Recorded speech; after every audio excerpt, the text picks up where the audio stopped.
and today we are talking about iBuyers. So what does that mean? What is that?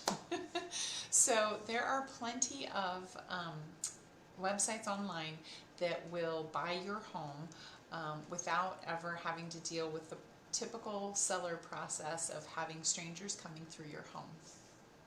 So iBuyer typically stands for institutionalized buyer or internet buyer. In both of those cases, they're going to be big corporations, typically somebody like Redfin or Zillow, and they have a very clear and easy internet process that you use to find out what they would be willing to pay you for your property. So what does that look like? It looks like this. You go to, say, Zillow. You fill out a form. Zillow contacts you and they send someone to come look at your house. They walk through your house.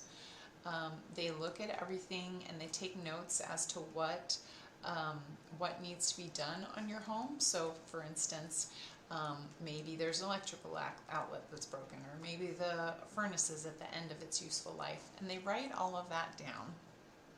And then they use that to come up with a number, what they're going to offer you. So say my house is worth $400,000. They say it's worth $400,000. They're going to subtract from that $400,000 their service fee. They're going to also subtract an amount for repairs, and then a convenience fee.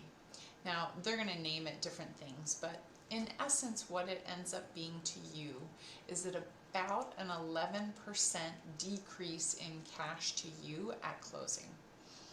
Now, this makes perfect sense if you're looking for convenience. Of course, people are willing to pay for convenience over everything. So the process itself takes a shorter amount of time.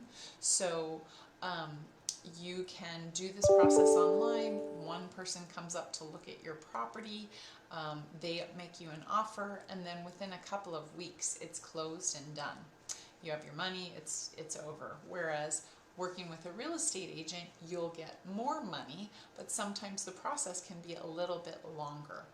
Of course, as a realtor, I'm going to handle all the things that might come up, like, for instance, in the era of COVID, we're providing booties and hand sanitizer. We're pre-screening all the buyers to make sure they're healthy and that they're pre-approved. And so the only people that are walking through your property right now would be the ones that would be qualified to purchase your home. That being said, there are instances where iBuyer makes sense.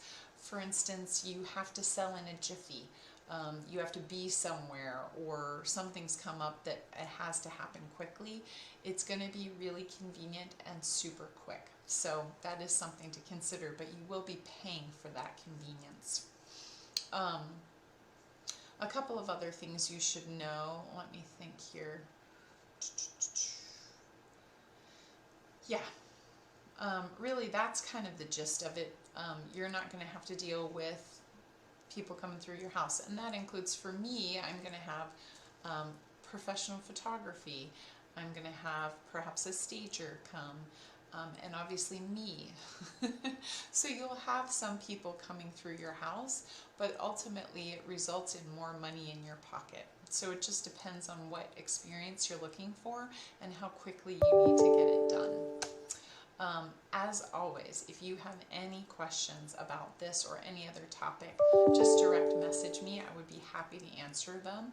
And if you have a topic that you think other people might be interested in, please also just comment below.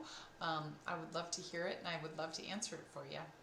And if you've had an iBuyer experience, please let me know. I'm curious. I've had a few clients that we've done a side-by-side comparison. So we had the property listed and they said, hey, I just want to run it by Zillow and see what they say. And in every instance, we were able to get them way more money for their home than they were able to just by going the iBuyer route. So again, I think it's valuable if you're looking for convenience or a quick close, a quick turnaround.